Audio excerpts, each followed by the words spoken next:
Chapter 18, Part 1.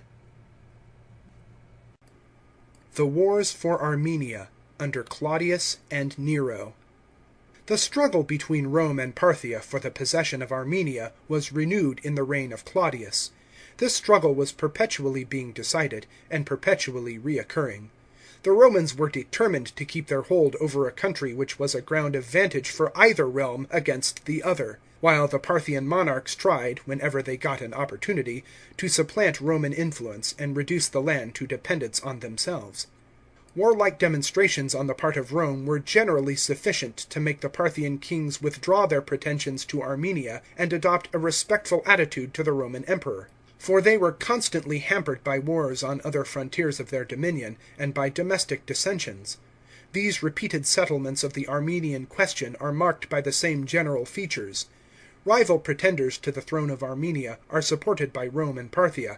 The Parthian kingdom is distracted by civil war or excited into discontent against the reigning monarch, and there is a movement in favour of some scion of the Arsacid house who is living in exile or as a hostage at Rome.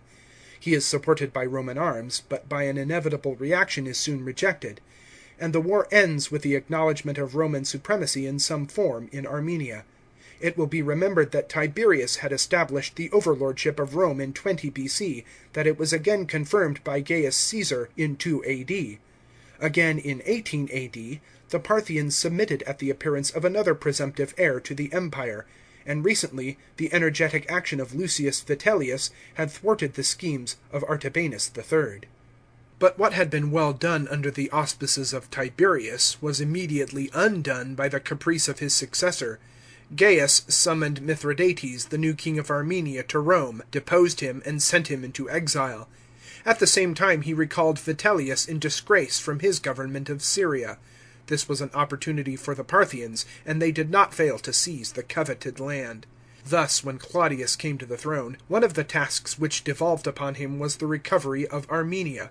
Mithridates was immediately recalled from exile, and, restored to his royal dignity, he set about recovering his kingdom with the help of his brother Pharasmanes, king of Iberia. Artabanus III was now dead, and Parthia was disturbed by a war for the succession between his sons Gotarzes and Vardanes. Gotarzes had come to the throne, and made himself detested by his cruelties. One of his acts was the murder of his brother Artabanus with his wife and son. His subjects accordingly sent for his other brother Vardanes, an enterprising prince, who was then at a distance of 400 miles from the court. He is said to have traversed this space in 2 days, and Gotarzes, completely surprised and terrified, fled. Seleucia alone, which had held out against his father, declined the rule of Vardanes, and the new king was impolitic enough to give way to his resentment at such a moment, and embarrass himself with the siege of a city secured by strong fortifications and abundant supplies. He thus gave Gotarzes time to collect an army of Hyrcanians and Dahae, Scythian races east of the Caspian Sea, and was then compelled to raise the siege and march against his brother. He pitched his camp on the great Bactrian plain, which stretches between the Oxus and the Parapamesus, now the Hindu Kush. It was a favourable moment for Mithridates to re-establish his rule in Armenia, and the Armenians made no resistance when their governor, who had ventured on a battle, was slain. Some of the nobles inclined to Cotys, king of Little Armenia, but a letter from his overlord Claudius prevented that monarch from interfering. Some of the fortresses of Armenia received Roman garrisons.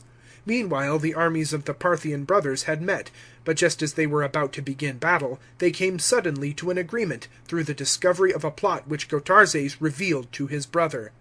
They joined right hands, and Gotarzes yielded the sovereignty to his brother, and, to avoid rivalry, retired into the wilds of Hyrcania.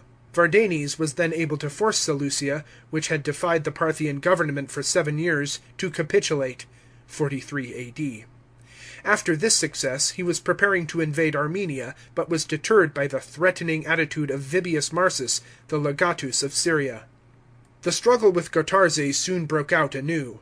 That prince repented of his renunciation of the crown, and was urged by the discontented nobility to take up arms again. The conflict took place in the country between the Caspian and Herat, and Vardanes gained a great victory, and pushed his successes as far as the borders of the Dahae. He returned haughtier and more intolerable to his subjects than ever. A plot was concerted, and he was assassinated when he was intent upon the chase (45 A.D.). He was still in his first youth, but he would deserve, says the historian Tacitus, to be ranked among the few greatest of even long-lived kings, if he had sought to be loved by his subjects as he sought to be feared by his enemies. Gotarzes immediately assumed the sovereignty, but after some years his cruelty and profligacy drove the Parthians to send an embassy to Rome and beg that the prince Meherdates, the surviving son of Vonones, whom Germanicus had put to death in Cilicia, should be sent to dispute the Parthian throne with the hated Gotarzes (49 A.D.). The ambassadors represented that Parthia sent her king's sons as hostages to Rome in order that when she grew tired of her own government she might fall back on the emperor and the senate, and obtain a better king trained in Roman manners. Claudius improved the occasion by emphasizing the superiority of Rome and the submissiveness of the Parthians. He did not lose the opportunity of comparing himself to the divine Augustus, from whom the Parthians in like manner had sought a king (Vonones), but he omitted all reference to his uncle Tiberius, who had sent 2 kings to Parthia. He gave good advice to Meherdates, who was present, urging him to consider himself as a ruler among freemen, not as a despot among slaves. "The barbarians will like clemency and justice all the more, because they are unused to them." Then turning to the ambassadors, he dwelled on the virtues of the young foster child of Rome. Yet, even if his character should change, "It is well that subjects should bear with the caprices of kings. Frequent revolutions are unprofitable. Rome has now reached such a height that she can afford to wish that even foreign peoples should enjoy repose." As L. Vitellius had formerly conducted Tiridates to the frontiers of the Parthian empire, so it devolved now upon C. Cassius, governor of Syria, to escort Meherdates to the Euphrates. There he was received by several Parthian potentates, including King Abgar of Osroene. Cassius gave the young prince sound advice, showing him that delay would be fatal, and that if he did not act quickly, the enthusiasm of the barbarians would soon flag. But Meherdates was induced by Abgar to amuse himself for several days in Edessa, and then, instead of occupying Mesopotamia, where success seems to have been assured to him by Carenes, the governor of Mesopotamia, he proceeded by a circuitous route to Armenia, where, as winter was beginning, it was impossible to do much. He was joined by Carenes, and then advancing along the Tigris into Adiabene, whose king Isates pretended to espouse his cause, he occupied the historic site of Ninus, and gave it the name of Colonia Nini Claudia. Delay was fatal to Meherdates, even as it had been fatal to Tiridates, the pretender sent by Tiberius. His chief adherents, recognizing his incompetence, especially Abgar and Isates, deserted to Gotarzes, and then he decided to risk everything on a battle. The struggle seems to have taken place between the Tigris and Mount Zagros. Both sides fought with desperate courage. Carenes carried all before him, but, advancing too far, was surprised in the rear. This decided the issue. Meherdates yielded to false promises, and was led in chains to the victor, who despised him too much to put him to death, but rendered him harmless by the amputation of his ears. But Gotarzes did not long survive his victory. He was succeeded, in summer 51 A.D., by Vonones II., king of Media, who was followed, after a reign of a few months, by his son Vologases I., a capable and successful ruler, 51 to 78 A.D. One of the chief ends of the policy of Vologases was to recover Armenia, and an opportunity was soon offered through an act of foul treachery on the part of the Iberian king. Pharasmanes had a son named Radamistus, tall, handsome, of remarkable bodily strength, trained in archery and riding, and the other accomplishments of his countrymen, and of high renown among the neighbouring peoples. This ambitious youth declared too boldly his impatience of his father's long old age, which kept him out of the little kingdom which he perhaps hoped to extend. Pharasmanes, seeing that his son was prepared to grasp the power, if an occasion offered itself, tempted the youth with other prospects, and pointed to Armenia, suggesting that his brother Mithridates might be overthrown. A treacherous scheme was devised. Radamistus, feigning to have quarrelled with his father, sought shelter at his uncle's court, and there engaged in treasonable intrigues with some of the Armenian nobles. When the ground was prepared, Pharasmanes declared war against his brother on some trifling plea, and supplied his son with an army, with which he invaded and occupied Armenia (52 A.D.). Mithridates placed himself under the protection of the Roman garrison of the fortress of Gorneus, which was commanded by Caelius Pollio. Radamistus blockaded the place, and, unable to take it, attempted to bribe Pollio. But Gasparius, a centurion, who held a secondary command, protested, and having arranged a truce, proceeded to Pharasmanes to induce him to withdraw the army. Pharasmanes replied in a conciliatory manner, but by secret messages urged Radamistus to hurry on the siege. A large bribe was offered to Pollio, who seems to have been a man of bad character. He bribed the soldiers to threaten to abandon the place unless terms were made with the besiegers, and the unfortunate Mithridates was compelled to surrender. Radamistus at first rushed into his embrace, greeted him as his parent, and feigned the deepest respect. He even swore an oath that he would offer him no violence either by sword or by poison. He then drew him into a neighbouring grove, where he said that preparations had been made for the sacrifice which should confirm peace in the presence of the gods. It was the custom of these princes when they met to form an alliance, to join their right hands and tie together their thumbs in a tight knot. Then, when the blood was collected into the extremities which were thus tied, they let it out by a small puncture, and sucked it each in turn. The treaty had thus a mystical sanctity, being sealed by the blood of both. On this occasion, the man who was tying the knot pretended to fall, and seizing the knees of Mithridates, flung him down. A number of people then rushed upon him and loaded him with chains. He was dragged along, subject to all kinds of indignities, while his wife and little children followed, wailing. They were hidden in covered wagons until the will of Pharasmanes as to their fate should be made known. To him the desire of kingdom was more than his brother and his daughter, and his heart was steeled to crimes.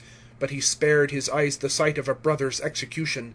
Radamistus, to keep the letter of his oath, used neither steel nor poison against his uncle and his sister, but had them thrown on the ground and smothered under a load of heavy clothes. Even the sons of Mithridates were slaughtered for having wept at the murder of their father and mother. Ummidius Quadratus, the legatus of Syria, on whom it devolved to watch the course of events in the neighbouring dependent kingdoms, decided not to interfere. He or his councillors judged it to be a matter of indifference whether Armenia was ruled by the uncle or by the nephew, and the principle was asserted that all crime in a foreign land was to be received with joy. It was the policy of Rome to sow strife among the barbarians, and it was rather for her interest that the hated Radamistus should retain what he had got by such an infamous deed, inasmuch as he would be more easily managed. At the same time, appearances were kept up by sending an embassy to Pharasmanes, bidding him and his son evacuate Armenia. A show of interference was also made by Julius Pelignus, the procurator of Cappadocia, a man of deformed body and feeble intellect who had been a sort of buffoon at the court of Claudius. There were no military forces stationed in Cappadocia at this time, but Pelignus collected some native militia and set forth to recover Armenia. His men deserted their incompetent leader, and he, finding himself defenceless, went to Radamistus, whose gifts had such an effect that Pelignus actually urged him to assume the tiara and diadem of royalty, and take part in the coronation of the usurper whom he had come to expel. This disgraceful act caused great scandal, and lest other Romans should be judged by the behaviour of Pelignus, Quadratus sent a certain Helvidius Priscus with one of the Syrian legions to restore order. But this force was speedily withdrawn in order to avoid a collision with the Parthians. For in the meantime Vologeses, judging the moment to be favourable, and supposing that the Romans would not trouble themselves to support Radamistus, had named his brother Tiridates king of Armenia, and had entered the country with an army. 53 A.D. The Iberians were expelled without a blow, and the two chief cities, Artaxata and Tigranocerta, submitted to the Parthian yoke. A severe winter, want of provisions, and the breaking out of a disease in his army compelled Vologeses to retire, and Radamistus speedily returned and dealt out vengeance to those who had deserted him. But his subjects rebelled against his cruelty, and an armed crowd gathered round his palace in Artaxata. He and his wife Zenobia were obliged to flee, and the story of their escape is romantic. Their chance of safety lay in the swiftness of their horses, but Zenobia was pregnant, and, though she endured somehow or other the first part of the flight, she was after a while so shaken by the continuous galloping that she could hold out no longer, and dismounting she begged her husband to rescue her from the insults of captivity by an honourable death. Radamistus was at length induced to comply with her request. Unsheathing his short sabre, the Anabasis, he stabbed her, and dragging her to the bank of the Araxes, committed her to the stream, that even her dead body might be rescued from the enemy. He then continued his headlong flight, and reached Iberia in safety. But Zenobia was not mortally wounded. She lay in the calm water near the edge of the river, breathing and showing signs of life. Some shepherds observed her, and seeing from her appearance that she was a woman of high degree, bound up her wound and applied rustic remedies. Having discovered her name and story, they took her to Artaxata, whence she was led to Tiridates, now established as king of Armenia, who received her kindly, and treated her as a queen. 54 A.D. Some desultory warfare was kept up between Tiridates and Radamistus during the first year of Claudius, 54 A.D. The Parthians were at this time trammelled by revolts in the north of their empire, and the Romans were busied with the suppression of a rising of the Clitae in Cilicia, and with troubles in Judea. The Armenians, disgusted at the countenance which the Romans had given to the usurpation of Radamistus, were by no means dissatisfied at the establishment of a Parthian prince in their country. The success of Tiridates seemed to be one more proof that the policy of Augustus was not likely to lead to a stable settlement of the Eastern question. The death of Claudius and the accession of Nero was a good opportunity for trying a new policy. The government of Nero, conducted by Seneca and Burrus, decided to take active measures for the recovery of Armenia and the maintenance of Rome's prestige, which had been dimmed by the recent triumph of Vologases and his brother. The first step was the appointment of Gnaeus Domitius Corbulo to the government of Cappadocia, with the rank of a consular legatus, although that province had been hitherto under a procurator. He was consul in 39 A.D. We have already met him as legatus of Lower Germany, 47 A.D., where he gained a high reputation for discipline and ability. Quadratus was allowed to keep his post in Syria, but was ordered to place 2 of his 4 legions at the disposal of the new legatus of Cappadocia. Antiochus of Commagene and Herod Agrippa II of Chalcis received commands to have their troops in readiness for operations against the Parthians. Lesser Armenia and Sophene, the countries which bordered Armenia on the west, were entrusted to 2 Syrian princes, Aristobulus and Sohemus, respectively. But the legions had become demoralized by a long peace, and they liked little to change their quarters in Syria for the mountains of Armenia. There were veterans in the army who had never served on sentinel duty, to whom the rampart and the ditch were novelties, men without helmets or breastplates, sleek traders who had served all their time in towns. The first thing that Corbulo had to do was to dismiss a large number of incapable men and levy new recruits. Even after the restoration of discipline, he was obliged to ask for additional troops from the more efficient armies of the west. A legion and auxiliaries were sent from Germany, but Rome did not immediately come to blows with Parthia. Instead of invading Armenia, Corbulo entered into negotiations with Vologases, and a treaty was concluded. The Parthians undertook to give hostages as a pledge of peace, while the Romans suffered the rule of Tiridates in Armenia. Perhaps this was only for the purpose of gaining time. But it may be that the Roman government had come to see the uselessness of continually setting up kings of their own choice in Armenia, destined to be overthrown in a few years by Parthian rivals. So as they were not prepared to annex that country as a province, they decided to adopt the policy of recognizing the Parthian candidate, on the understanding that he held his dependency under the overlordship of the Roman emperor, not of the Parthian monarch. But as time went on, and Tiridates still demurred to receive Armenia as a Roman gift, and take an oath of allegiance to the emperor, Corbulo set out in 57 A.D., 2 years after his appointment, with an army of about 30,000 men, and wintered in Armenia. The rigour of Armenian winters was proverbial, and the army seems to have suffered severely. The ground covered with ice yielded no place for the tents until it was regularly dug up. The cold was so intense that many of the men had their limbs frostbitten, others perished on guard. A soldier carrying a bundle of wood was observed, whose hands dropped off and fell with the burden. Corbulo was glad to give his demoralized soldiers the experience of hardships. He is described as going about among his men, lightly clad, with uncovered head, praising the brave, encouraging the weak, enforcing strict discipline. Deserters were put to death for the first offense.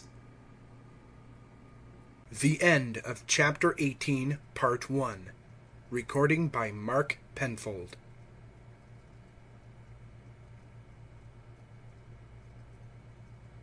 Chapter 18, Part 2. It was probably in the tableland of Erzurum that the warfare of the year 58 AD was carried on. The campaign began by a slight reverse for the Romans. Corbulo had posted some auxiliary infantry in certain defensive positions under the command of a centurion, to whom he had given strict orders to keep within the entrenchments. But this officer, seeing what he thought a favourable opportunity, disobeyed and was defeated. The general punished both officers and soldiers by making them encamp outside the rampart, and they were only released from this disgrace when the whole army interceded. When spring was well advanced, Corbulo did all in his power to force into an engagement Tiridates, who was scouring the country and plundering all whom he thought friendly to Rome. Weary of following the enemy hither and thither, Corbulo divided his forces so that his legati and prefects might attack several points at the same time. His operations were supported by Antiochus, king of Commagene, advancing from the south, and Pharasmanes of Iberia, who desired to redeem his former treachery, and had already put to death his son Radamistus, from the north. A people called the Moshi, who dwelled near the sources of the river Phasis, also assisted Rome. Vologases was occupied in another quarter of his kingdom by a revolt of the Hyrcanians, and Tiridates found himself unable to cope with the superior forces of the Romans. He therefore entered into negotiations with Corbulo, who advised him to send a petition to the emperor. As it was found that the interchange of messages did not lead to a settlement, an interview was arranged between the commanders. Tiridates proposed to arrive himself with 1,000 horsemen, and that Corbulo should be accompanied by as many soldiers as he chose, provided they came without helmets and breastplates, so as to give the appearance of peace. The wary old general was not deceived by this offer, so transparently treacherous. Tiridates intended that his trained archers should shoot down the escort of Corbulo, whose numbers would be of no avail if their bodies were undefended. Corbulo, however, pretended not to see through the stratagem, but replied that it would be better to discuss the matters in dispute in the presence of the whole armies. On the appointed day he arrived first, and disposed his troops, but Tiridates did not appear till the afternoon, and then stood at a distance, whence he could be seen rather than heard. Thus no conference took place, and Tiridates presently marched off, apparently in a northwesterly direction, perhaps intending to cut off the supplies which the Roman army drew from Trapezus. Corbulo now ceased to follow Tiridates, and prepared a series of attacks on the Armenian fortresses. He undertook himself the assault on Volandum, the strongest in the district, and assigned the lesser forts to the subordinate officers. Volandum lay west of Artaxata and south of the river Araxes. Corbulo formed his troops in 4 divisions, and assigned to each a different task. One part, with their shields locked above their heads, in the army known as testudo, advanced close to the rampart to undermine it. Others applied scaling ladders to the walls. Others hurled javelins and brands from the engines, while the slingers at a distance discharged leaden balls against the garrison. Within the 3rd part of a day, the walls were stripped of their defenders, the barricades of the gate were thrown down, the fortifications scaled and captured, all the adults butchered, without the loss of a single Roman soldier. Corbulo's officers were equally successful in their less difficult enterprises, and he was encouraged by this success to attack Artaxata, the capital of the country. On the march thither the Romans were attacked by the cavalry of Tiridates, who had hoped to take them unawares. But Corbulo had formed his army for fighting as well as for marching. On the right and left sides the 3rd and 6th legions marched respectively, and a chosen body of the 5th was placed in the centre. The baggage was secured within the lines, and the rear was guarded by 1,000 cavalry, who were ordered to resist if attacked, but not to pursue. On the wings were placed the foot bowmen and the rest of the cavalry. The left wing was extended further along the foot of the hills, so that if the enemy broke through the centre, his flank might be enveloped by the extended wing. Tiridates rode up in the face of the advancing army, but taking care to keep out of the range of missiles. His object was to loosen the ranks by threatening an attack and then to fall on the separated divisions. But his design failed. Only one cavalry officer advanced rashly, and fell pierced with arrows. His example confirmed the others in obedience to orders, and Tiridates retired on the approach of night. Corbulo thought of advancing on Artaxata the same night, and beginning the blockade. But when his scouts reported that Tiridates had started on a distant march, either to Media or Albania, he waited for daylight and then sent on his light-armed troops with directions to begin the attack at a distance. But no siege was necessary. The inhabitants immediately opened the gates and surrendered, and thereby saved their lives. The city was burnt to the ground, as Corbulo could not spare a sufficient garrison, and the place was too strong to be left unoccupied. The army seems to have wintered in the neighbourhood of Artaxata, and in the following year, 59 A.D., to have marched to Tigranocerta, which they reached in autumn.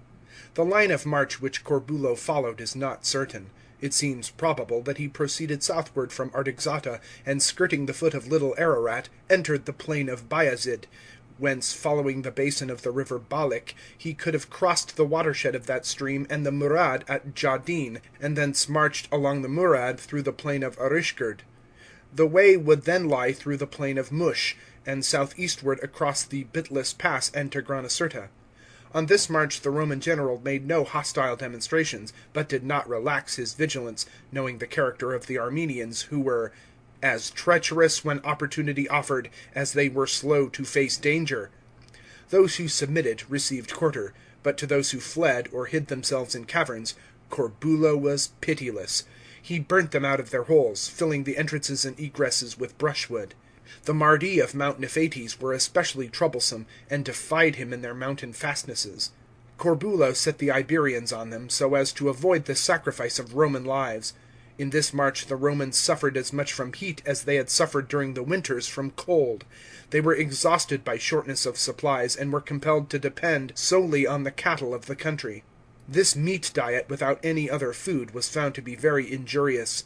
Besides this, water was scarce, and the marches in the burning heat were long. At length they reached cultivated lands, perhaps in the neighbourhood of Malazgird, and were able to obtain vegetable food. 2 Armenian fortresses were taken, and then they crossed into the country of the Tauronites, which is probably to be identified with the district of Mush, west of Lake Van. Here Corbulo's life was endangered. A barbarian of considerable rank was discovered with a dagger near the general's tent, and, on being tortured, confessed the names of confederates who were associated with him. The men were convicted and punished.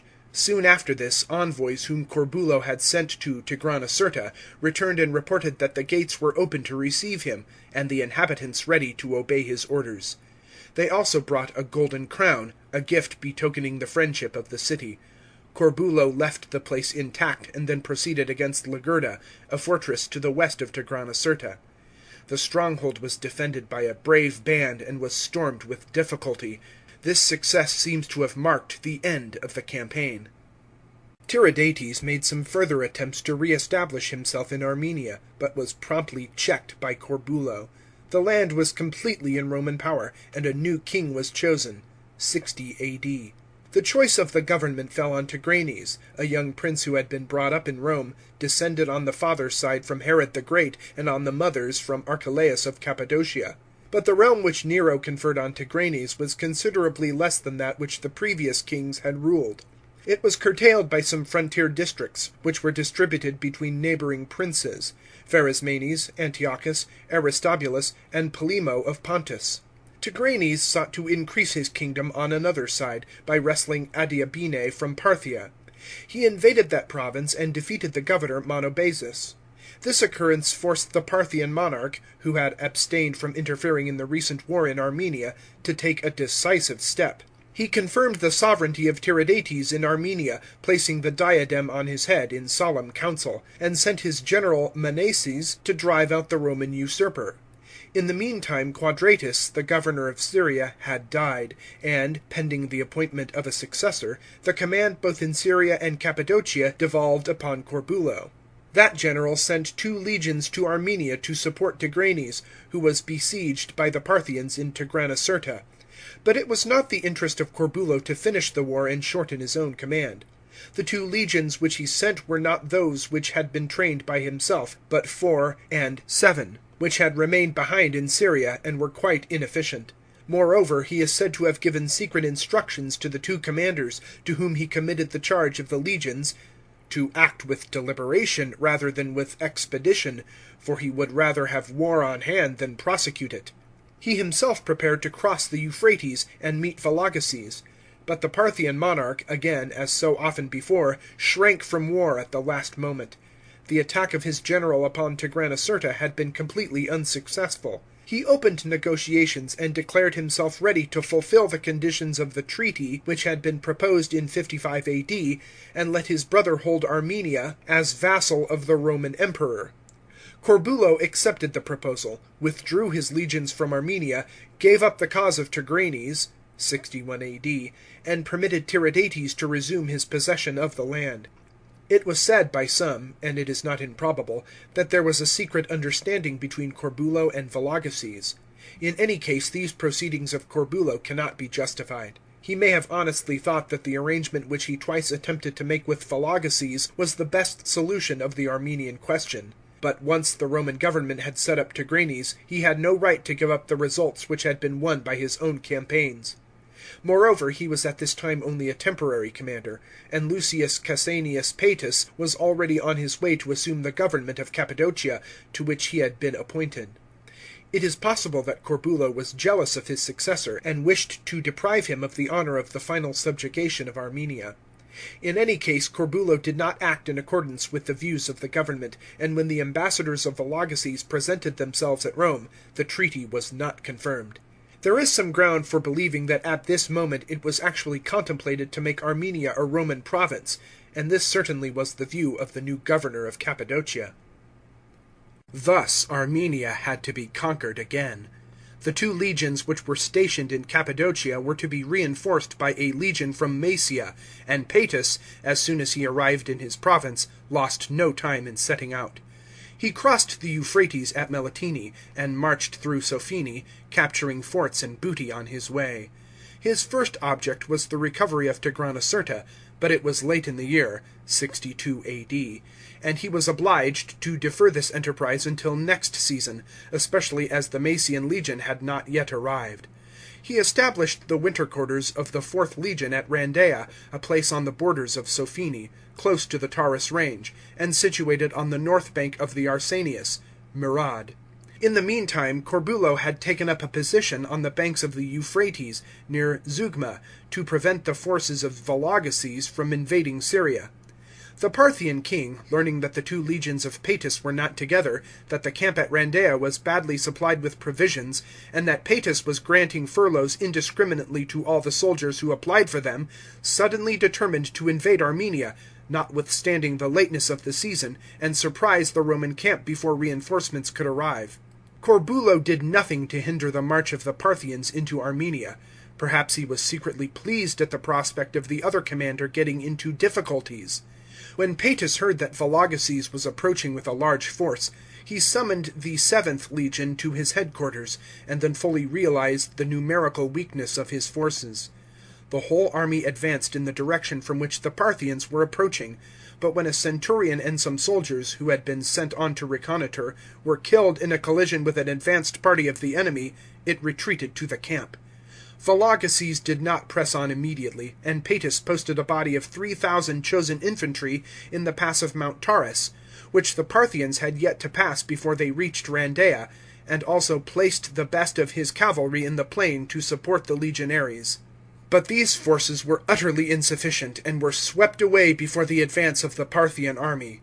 The unwounded fled to distant wilds, the disabled returned to the camp.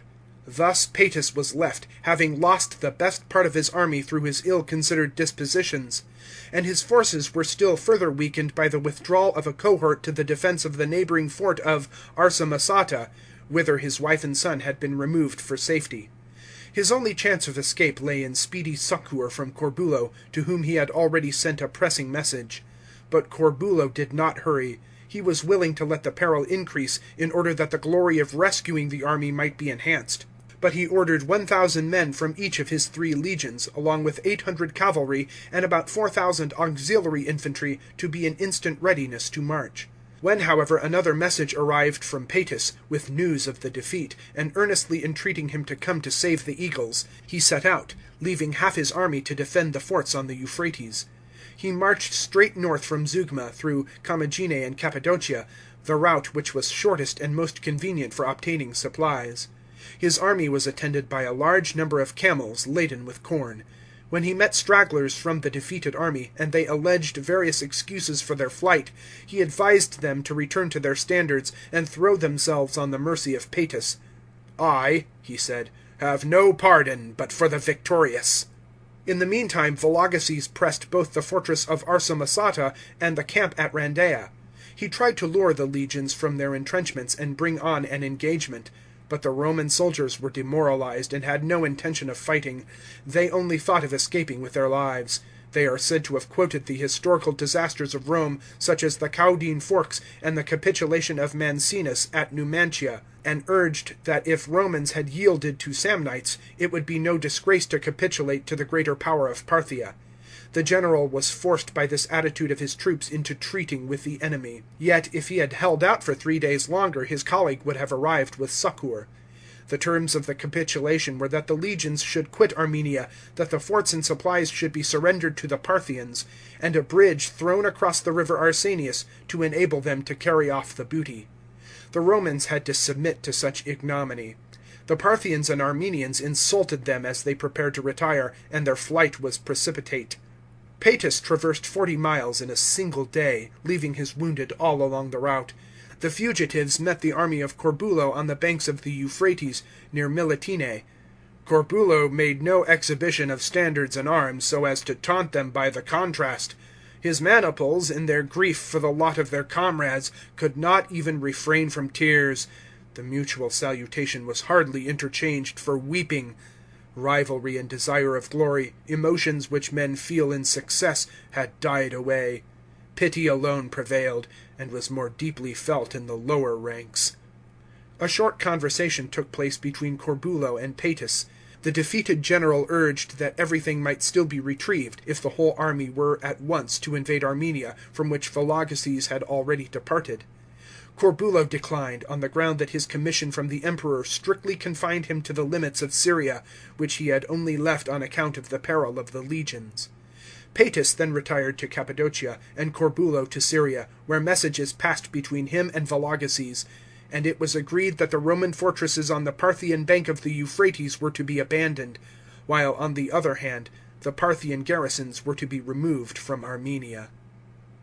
When Paetus first established his quarters at Rhandaea, he had sent bragging dispatches to Rome, as if he were in possession of the whole country. And trophies and arches were erected at Rome in honour of his supposed successes. The arrival of the envoys of Vologases early in 63 A.D. exposed the falseness of these pretensions. The letter of the king was moderate, but its tone was that of one who need not condescend to ask for terms.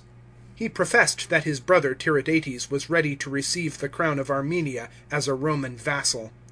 Being a Magian priest, Tiridates had a scruple against crossing the sea, otherwise he would have been ready to appear at Rome and receive the diadem from the emperor's hand. But he would willingly go to one of the neighbouring camps and do homage to the standards and the image of the emperor. The council of Nero rejected this proposal, and sent the envoys back without a formal answer, refusing to accept the terms which were arranged between Corbulo and Vologases.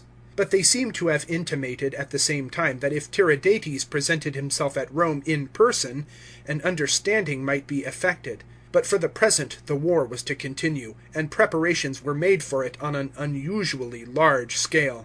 Paetus was recalled, and Corbulo, who, though his recent behaviour was certainly open to criticism, was justly recognized to be the most capable general, undertook once more the command in Cappadocia, while C. Cestius Gallus replaced him in Syria.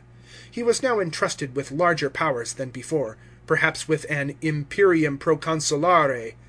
All the governors and dependent princes of the East were instructed to obey his commands, and his position resembled that which had been formerly held by Germanicus and Vitellius. The army was increased by the 14th legion, Apollinaris, taken from Pannonia. The whole strength of Corbulo's army, taking into account the troops supplied by neighbouring allied princes, probably approached 50,000, and was the most numerous force ever put in the field for an Armenian war. Corbulo crossed the Euphrates and entered southern Armenia, advancing in the direction of Tigranocerta, and opening up the route which in former days had been followed by Lucullus when he advanced to overthrow Tigranes. He drove from their possessions those Armenian nobles who had led the revolt against Rome, and captured their fortresses. Then Vologases sent envoys to demand an armistice, and Tiridates proposed a personal interview with the Roman general. Corbulo acceded, and made no objection when Tiridates proposed that the place of meeting should be at Rhandaea, the scene of the disaster of Paetus. He commanded the son of Paetus, who was a military tribune in his army, to take some troops with him and cover up the relics of the battlefield. Tiridates and Corbulo, each attended by 20 horsemen, met on the appointed day. It was agreed that the Parthian should take the diadem from his head, place it in front of the emperor's image, and not resume it until he had formerly received it in Rome from the emperor's own hand. This ceremony was to take place in the presence of both armies, and on the very spot where Paetus had capitulated, so that the memory of the disgrace which had then tarnished Roman arms might in some measure be effaced. The interview ended with a kiss. After a few days the solemnity took place. On one side was ranged the Parthian cavalry with their national decorations, on the other the legions with glittering eagles, and standards, and images of the gods, set so as to represent a temple. Between the armies was a tribunal supporting a chair of state, on which a statue of Nero was placed. Tiridates advanced, and, having slain the customary victims, removed the diadem from his head, and placed it at the foot of the statue. Then Corbulo courteously entertained the king, who prepared to set out for Rome as soon as he had visited his brothers. This time Corbulo's favourite scheme succeeded. New statesmen were influential at Rome, and the vanity of the emperor was gratified by the prospect of giving away the crown of Armenia to a Parthian prince as a humble suppliant. Tiridates, accompanied by 3,000 Parthian horsemen, arrived in Rome in 66 A.D.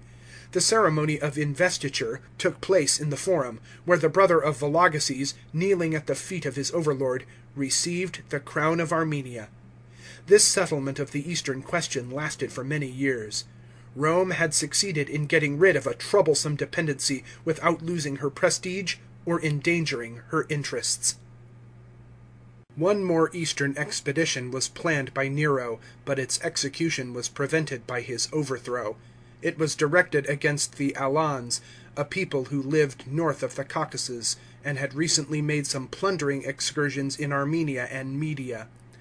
The object was probably to occupy the Caucasian Gate, now known as the Dariel Pass, between Tiflis and Vladikaukas, with a permanent garrison. And this was for the advantage of Parthia as well as for that of Rome. The 14th legion, which was recalled from Britain, and the 1st Italica, newly enrolled for this expedition, were on the way to the east when they were recalled on account of the revolt of Vindex. It remains to tell the fate of Corbulo. His prominent position and services seem to have roused the jealousy of Nero, who summoned him to his presence in Greece, 67 A.D. When Corbulo landed at Cenchreae, he received a message to the effect that he was expected to cease to live. He plunged his sword in his breast with the words, "I deserve it!" It is impossible to know whether he had given any real ground of suspicion. He was an able soldier, but his merits, perhaps, have been exaggerated. Tacitus, at least, seems to use the meritorious Corbulo as a sort of antithesis to Nero, just as he set up Germanicus as a foil to Tiberius. And the contrast drawn between Corbulo's unerring generalship and the rash incompetence of Paetus is obviously heightened for the sake of artistic effect. The end of Chapter 18, Part 2, and the end of J.B. Bury's The Student's Roman Empire. The barbarians will like clemency and justice all the more, because they are unused to them. Then turning to the ambassadors, he dwelled on the virtues of the young foster-child of Rome. Yet, even if his character should change, "It is well that subjects should bear with the caprices of kings. Frequent revolutions are unprofitable. Rome has now reached such a height that she can afford to wish that even foreign peoples should enjoy repose." As L. Vitellius had formerly conducted Tiridates to the frontiers of the Parthian Empire, so it devolved now upon C. Cassius, governor of Syria, to escort Meherdates to the Euphrates. There he was received by several Parthian potentates, including King Abgar of Osroene. Cassius gave the young prince sound advice, showing him that delay would be fatal, and that if he did not act quickly, the enthusiasm of the barbarians would soon flag. But Meherdates was induced by Abgar to amuse himself for several days in Edessa, and then, instead of occupying Mesopotamia, where success seems to have been assured to him by Carenes, the governor of Mesopotamia, he proceeded by a circuitous route to Armenia, where, as winter was beginning, it was impossible to do much. He was joined by Carenes, and then advancing along the Tigris into Adiabene, whose king Isates pretended to espouse his cause, he occupied the historic site of Ninus, and gave it the name of Colonia Nini Claudia. Delay was fatal to Meherdates, even as it had been fatal to Tiridates, the pretending AD. The Parthians submitted at the appearance of another presumptive heir to the empire, and recently the energetic action of Lucius Vitellius had thwarted the schemes of Artabanus III. But what had been well done under the auspices of Tiberius was immediately undone by the caprice of his successor. Gaius summoned Mithridates, the new king of Armenia, to Rome, deposed him, and sent him into exile. At the same time he recalled Vitellius in disgrace from his government of Syria. This was an opportunity for the Parthians, and they did not fail to seize the coveted land. Thus, when Claudius came to the throne, one of the tasks which devolved upon him was the recovery of Armenia. Mithridates was immediately recalled from exile, and, restored to his royal dignity, he set about recovering his kingdom with the help of his brother Pharasmanes, king of Iberia. Artabanus III was now dead, and Parthia was disturbed by a war for the succession between his sons Gotarzes and Vardanes. Gotarzes had come to the throne, and made himself detested by his cruelties. One of his acts was the murder of his brother Artabanus with his wife and son. His subjects accordingly sent for his other brother Vardanes, an enterprising prince, who was then at a distance of 400 miles from the court. He is said to have traversed this space in 2 days, and Gotarzes, completely surprised and terrified, fled. Seleucia alone, which had held out against his father, declined the rule of Vardanes, and the new king was impolitic enough to give way to his resentment at such a moment. Chapter 18, Part 1. The Wars for Armenia, under Claudius and Nero. The struggle between Rome and Parthia for the possession of Armenia was renewed in the reign of Claudius. This struggle was perpetually being decided, and perpetually reoccurring. The Romans were determined to keep their hold over a country which was a ground of vantage for either realm against the other, while the Parthian monarchs tried, whenever they got an opportunity, to supplant Roman influence and reduce the land to dependence on themselves. Warlike demonstrations on the part of Rome were generally sufficient to make the Parthian kings withdraw their pretensions to Armenia and adopt a respectful attitude to the Roman emperor. For they were constantly hampered by wars on other frontiers of their dominion, and by domestic dissensions. These repeated settlements of the Armenian question are marked by the same general features. Rival pretenders to the throne of Armenia are supported by Rome and Parthia. The Parthian kingdom is distracted by civil war or excited into discontent against the reigning monarch, and there is a movement in favour of some scion of the Arsacid house who is living in exile or as a hostage at Rome. He is supported by Roman arms, but by an inevitable reaction is soon rejected, and the war ends with the acknowledgment of Roman supremacy in some form in Armenia. It will be remembered that Tiberius had established the overlordship of Rome in 20 B.C., that it was again confirmed by Gaius Caesar in 2 A.D. Again in 18, and embarrass himself with the siege of a city secured by strong fortifications and abundant supplies. He thus gave Gotarzes time to collect an army of Hyrcanians and Dahae, Scythian races east of the Caspian Sea, and was then compelled to raise the siege and march against his brother. He pitched his camp on the great Bactrian plain, which stretches between the Oxus and the Paropamisus, now the Hindu Kush. It was a favourable moment for Mithridates to re-establish his rule in Armenia, and the Armenians made no resistance when their governor, who had ventured on a battle, was slain. Some of the nobles inclined to Cotys, king of Little Armenia, but a letter from his overlord Claudius prevented that monarch from interfering. Some of the fortresses of Armenia received Roman garrisons. Meanwhile the armies of the Parthian brothers had met, but just as they were about to begin battle, they came suddenly to an agreement, through the discovery of a plot which Gotarzes revealed to his brother. They joined right hands, and Gotarzes yielded the sovereignty to his brother, and, to avoid rivalry, retired into the wilds of Hyrcania. Vardanes was then able to force Seleucia, which had defied the Parthian government for 7 years, to capitulate. 43 A.D. After this success, he was preparing to invade Armenia, but was deterred by the threatening attitude of Vibius Marsus, the legatus of Syria. The struggle with Gotarzes soon broke out anew. That prince repented of his renunciation of the crown, and was urged by the discontented nobility to take up arms again. The conflict took place in the country between the Caspian and Herat, and Vardanes gained a great victory, and pushed his successes as far as the borders of the Dahé. He returned haughtier and more intolerable to his subjects than ever. A plot was concerted, and he was assassinated when he was intent upon the chase. 45 A.D. He was still in his first youth, but he would deserve, says the historian Tacitus, to be ranked among the few greatest of even long-lived kings, if he had sought to be loved by his subjects as he sought to be feared by his enemies. Gotarzes immediately assumed the sovereignty, but after some years his cruelty and profligacy drove the Parthians to send an embassy to Rome and beg that the prince Meherdates, the surviving son of Vonones, whom Germanicus had put to death in Cilicia, should be sent to dispute the Parthian throne with the hated Gotarzes. 49 A.D. The ambassadors represented that Parthia sent her king's sons as hostages to Rome, in order that when she grew tired of her own government, she might fall back on the emperor and the senate, and obtain a better king trained in Roman manners.